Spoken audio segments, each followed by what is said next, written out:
Komunikasi kinesika adalah bentuk komunikasi yang tentunya hanya dilambangkan atau disimbolkan dengan gerakan-gerakan tubuh. Ya, pada kesempatan ini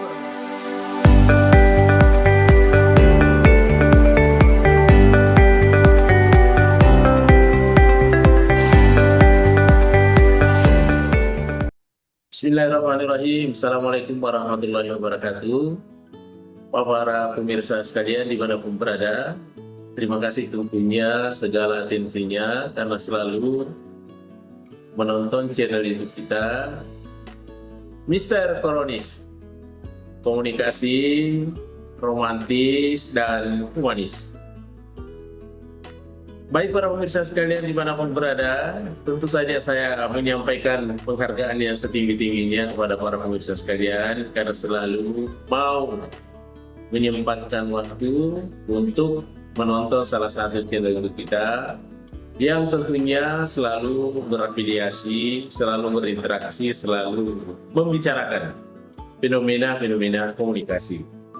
Sebagaimana tentunya sering saya sampaikan bahwa komunikasi kita itu ada sifatnya verbal, yang bisa ditulis, yang bisa disuarakan. Ya, tetapi di balik itu tentunya ada juga yang disebut dengan non-verbal communication atau komunikasi yang sifatnya non-verbal. Dia tidak tertulis, dia tidak terucap, tapi kadang-kala melalui gerakan-gerakan tubuh. Baik para pemirsa sekalian, pada hari ini kita membahas ya tentu bentuk komunikasi yang salah satunya disebut dengan komunikasi kinesika. Ya.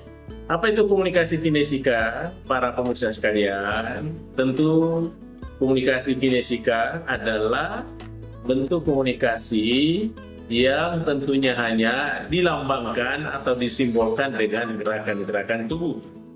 Ya, pada kesempatan ini para pemirsa sekalian, ada 5 contoh ya komunikasi kinesika yang kerap kita lakukan di dalam diri pribadi kita masing-masing para pemirsa sekalian.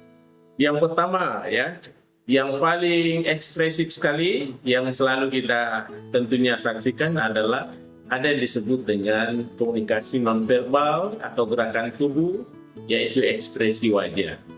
Iya, bagaimana itu ekspresi wajah? Ini adalah bagian yang paling ekspresif iya, di dalam tubuh kita.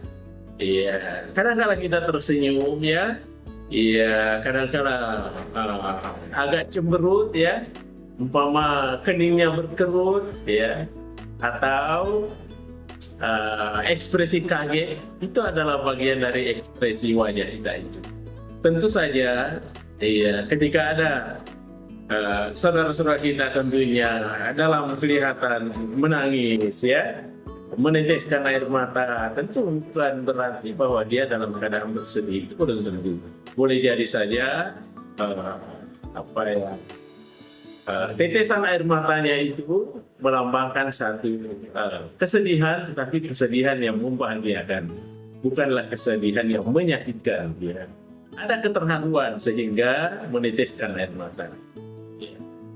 Kemudian kalau dia tersenyum tentunya sudah pasti bahwa ada kebahagiaan-kebahagiaan yang dia capai, yang dia gapai. Ya, itu yang pertama. Kemudian yang kedua para pemirsa sekalian, ya tentu juga kita sudah mengenalnya apa yang disebut dengan kontak mata. Ya, kontak mata biasa disebut dengan oculesis. Ya, oculesis ya. Bagaimana itu kontak mata? Ya, ketika dia memandang, ketika dia melihat, kadang-kala ada sorotan matanya tajam. Dan kadang-kala juga sorotan matanya melihat itu dengan menghindar. Ya, bahkan dalam psikologi, ya tentu kadang-kala ada yang sementara melakukan proses komunikasi, tapi bola matanya itu miring-miring ke kanan. Ada juga yang sementara berinteraksi, tapi bola matanya miring-miring ke kiri. Ada satu pendapat yang katakan bahwa ketika diinterogasi, ketika melakukan proses komunikasi dan bola matanya miring-miring ke kiri, berarti sudah bisa ditandai bahwa ada sesuatu yang dia sembunyikan. Iya, dalam artian bahwa dia tidak percaya diri menyampaikan sebuah kejujuran. Ada yang diselimuti, ada sesuatu yang tidak jujur dia sampaikan. Ya, sehingga dengan demikian, ya, kontak mata itu adalah sesuatu yang perlu, dan ini tentu bisa dibaca secara psikologi. Ya, tentu terkait dengan matanya, apakah dia merasa tidak nyaman atau boleh jadi dia merasa terancam. Tentu lagi-lagi boleh dipandang dari segi matanya. Itu yang kedua. Para pemirsa sekalian dimanapun berada. Yang ketiga, gestur tubuh ya. Iya, gestur itu boleh jadi termasuk adalah gerakan tangan, ya, gerakan lengan umpamanya. Iya, bagaimana ketika dia melambai tangannya umpama, ketika dia menunjuk ya tangannya, atau dia mengepal. Iya, tentu ini merupakan sebuah simbol-simbol gestur atau gerakan tangan yang tentunya kita bisa maknai secara berbeda-beda. Iya, tentu saja kalau dia mengepal tangannya, berarti boleh jadi simbolnya adalah simbol semangat. Ada perlawanan di sana. Iya, ketika dia menunjuk, berarti mungkin ada sesuatu poin yang sangat penting di sana. Iya, itulah bagian dari gestur gerakan tangan dan lengan. Kemudian para pemirsa sekalian, yang keempat itu adalah postur tubuh. Iya, bagaimana postur tubuh itu adalah tentunya ketika dia dalam keadaan duduk, ya bagaimana posisi badannya? Apakah dia tegak atau dia membungkuk? Tentu dari psikologi komunikasi tentu kita bisa maknai secara berbeda-beda.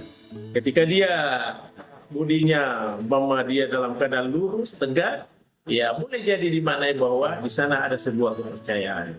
Ya, tapi ketika dia lagi membungkuk umpama, iya, kelihatan dia down, ya boleh jadi kita maknai bahwa dia ada kelelahan di sana ya. Itu yang keempat.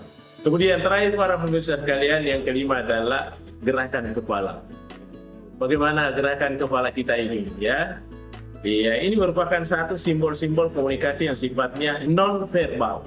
Iya, ketika dia mengangguk, ya sudah pasti dia bisa dikatakan bahwa dia setuju. Iya. Kalau dia menggeleng kepala, boleh jadi bisa dimaknai bahwa dia tidak respect atau kurang restu. Itu berlaku bagi sebuah negara tertentu. Tapi di negara-negara lain di belahan dunia, kadang-kala mengangguk bukan berarti dia setuju. Ya, tapi boleh jadi dia mengangguk, dia berarti bahwa dia katakan terserah. Iya, terserah itu artinya 50-50. 50 setuju dan 50 tidak setuju. Tapi bagi kita yang orang timur, ketika dia mengangguk, berarti dia tidak bisa simbolkan bahwa ada pemahaman yang baik di sana. Dia paham yang apa yang disampaikan di dalam berkomunikasi tentu. Baik para pemirsaku dimanapun berada, inilah 5 hal yang saya sampaikan, yang saya ketengahkan terkait dengan komunikasi kinesika atau gerakan tubuh. Yang pertama tadi adalah ekspresi wajah, kemudian yang kedua adalah kontak mata atau oculesics, ya. Kemudian yang ketiga ada disebut dengan gestur tangan dan lengan umpama, dan yang keempat adalah tentunya terkait dengan postur tubuh, dan yang kelima adalah terkait dengan gerakan kepala. Baik para pemirsa sekalian dimanapun berada, terima kasih atas segala atensinya. Mudah-mudahan ini menjadi bermanfaat bagi kita semua. Assalamualaikum warahmatullahi wabarakatuh. Mr. Koronis mengundurkan diri. Mr. Koronis, jangan lupa